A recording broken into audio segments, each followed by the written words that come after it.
Marcelo, a truck driver from the countryside of Minas Gerais, Brazil, shares the tale of a scare that haunted him some years ago. Despite his confidence in traveling at night on the highway, something unusual occurred during one of these journeys. Married to Maria, to whom he attributes everything in his life, and a father of two wonderful children, Fábio and Ana, Marcelo always faces the difficulty of leaving his family behind when he sets out for his services. Formerly skeptical about scary stories and legends told by his grandparents, Marcelo used to laugh at these accounts. However, his perspective changed drastically after the incident. It all began when his truck came to a halt in the middle of the road. On that night, the shadows of darkness hung in the air, intensified by the increasing drops of water falling on the deserted road. Visibility was terrible, yet Marcelo found himself compelled to accept the freight offer presented to him, as he needed money at the time. He believed that making many trips was essential to provide a better life for his family, his dear wife Maria, and his children. Inside the truck's cabin, silence was overtaken by the storm outside. The sound of rain pounding on the windshield, in a way, calmed him. Marcelo was aware that this trip would yield good money, so he remained strong and determined to complete it. After 8 hours of non-stop driving, Marcelo finally came across a modest inn by the roadside. A rusty sign proclaimed it as the Posada do Luar, a moonlight inn. With the rain having stopped, he felt the need to find lodgings for some rest. He parked his truck and entered the inn. Marcelo booked a room at the inn, a cozy place with a friendly diner where some locals enjoyed playing pool. The gallery was bustling, full of stories and laughter. He settled into a rustic wooden armchair, ordered a hot meal to satisfy his hunger. There, he stayed, listening attentively to the locals' narratives, spontaneous tales of the area filled with joy. The elder with gray hair, his eyes radiating profound wisdom, delved into myths and legends of the region. The others around him remained solemn, as if each word that came from his lips was spoken with mastery. Internally, he chuckled to himself, convinced that he was wiser than these old folks, as to him, they were nothing more than fabricated tales to entertain the crowd. Amidst the conversations, various stories about supernatural creatures and mysterious sightings haunting the roads of the region reached Marcelo's ears. Despite not believing in these narratives, considering them mere urban legends and local folklore, he decided to stop and listen. So, after some time and with a full stomach, he decided to retire for the night. The next morning, the plan was to resume the journey early. The next day, he decided to take a more extended break, a wise choice. He had lunch at the inn before continuing the journey, eliminating the need to stop early. The homemade food was delicious, and he was glad to have discovered that welcoming place along the way. He sincerely thanked the owner for her kindness, and then he was back on the road. As the hours flowed, he headed towards his destination. However, as night finally arrived, he realized he was falling behind schedule. His intention was to stop at a gas station to rest before continuing the journey, but with each step, the road along the highway grew darker and more deserted. It was even more unpleasant as there were no signs of gas stations, only stretches of woods or vast plantations. Concerns arose during the journey as several hours had passed without encountering a gas station or a safe place to park the car. The rain, which had eased up during the afternoon, came back with strength, further worsening the low visibility. After a while, the rain subsided, turning into a light drizzle that barely obscured the view as the truck maneuvered along the road. I was crossing through a vast rural property with undulating fields around me. The scenery was wide and calm, with only the sound of rain and the murmur of tree leaves. The night was dark, with the moon occasionally peeking through rain-laden clouds. Driving carefully to stay on the road, the driver noticed, amid the darkness, the outline of a large eucalyptus tree. At that moment, something unexpected happened. Ahead on the road, there was a dark and massive figure. With no time to brake, the driver made a sharp maneuver to swerve. His heart raced in that second, fearing he had hit some animal. After parking the truck, the road was bathed in the headlights' glow.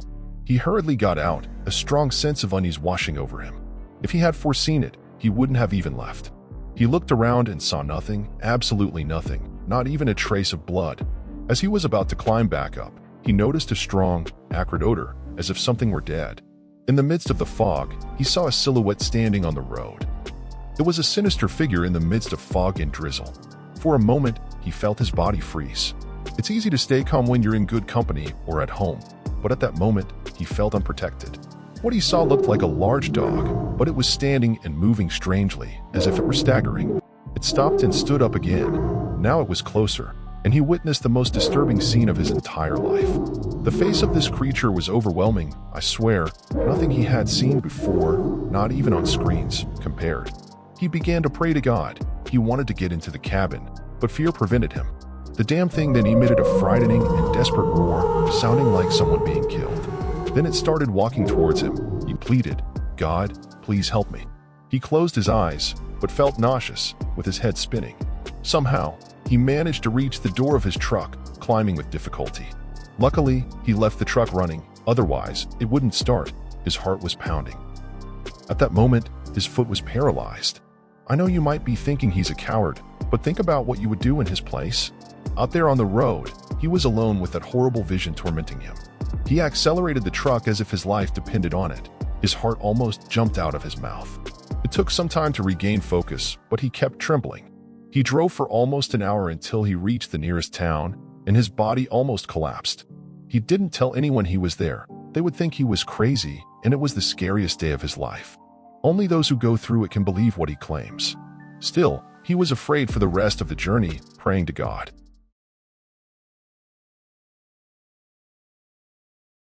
John had the habit of walking to visit his beloved relatives and friends, as he didn't own a car.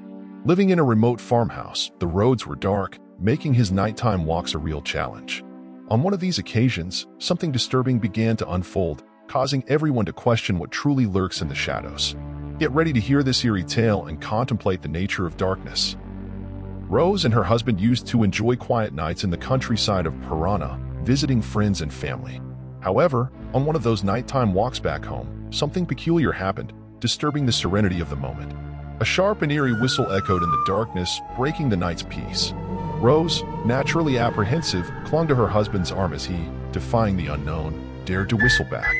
What started as an innocent play quickly turned into a terrifying experience, triggering a series of events that would make them question the truthfulness of the legends they knew. The sharp sound of the whistle echoed in the darkness of the night, causing everyone an inexplicable surprise and fear. The bold gesture that had been made had been answered, leaving them all apprehensive. A chill ran down their spines as the haunting sound approached closer and closer. Rose, always cautious and familiar with the legends that permeated their region, reinforced the warning signs. They were well acquainted with the stories of the dreaded Corpo Secco, an evil entity that neither heaven nor hell accepted on their lands. The whistle now came closer, and their hearts raced, while the darkness around them seemed to conceal something beyond the shadows. They were on the verge of an encounter with the unknown, and the night became increasingly disturbing with each step they took. They continued their journey back to the farm when a sinister whistle began to echo through the trees in the dark night. With each step, it felt like they were being sucked into an abyss of fear, and the incessant sound only heightened the sense of panic. Running desperately, the invisible presence chased them, turning the darkness into a labyrinth of uncertainties. The line between reality and known legends began to blur, leaving them vulnerable to the anguish of the unknown. It was madness. That cursed sound, which at first seemed distant, was now getting closer, in the trees nearby, all within seconds. Unable to believe when the gate of the estate was seen, they entered running without looking back. The door was closed and a lock was placed. In a matter of seconds, the thing arrived as well. There were noises and a strong whistling outside. The house even trembled. They almost died of fear, him anxious with the fear that it would attack the door. However, they had no weapon to defend themselves, and honestly, even if they did, he was paralyzed with fear. And what good would a weapon do against something not of this world? Outside, the mysterious creature began to encircle their lovely home. The sounds increased with every moment, shaking the wooden walls as if they were about to shatter. It was as if they were in the epicenter of a hurricane, with the night conspiring against them. Each thud seemed to be an attempt at invasion, testing their limits of security. What was normal blended with the inexplicable as they struggled to survive in the midst of this battle. Without fully understanding what was happening, they were confronted with a frightening scene on their property. After a period that felt like an eternity, the whistling finally ceased. The silence returned, but it was still laden with the tension that lingered in the air.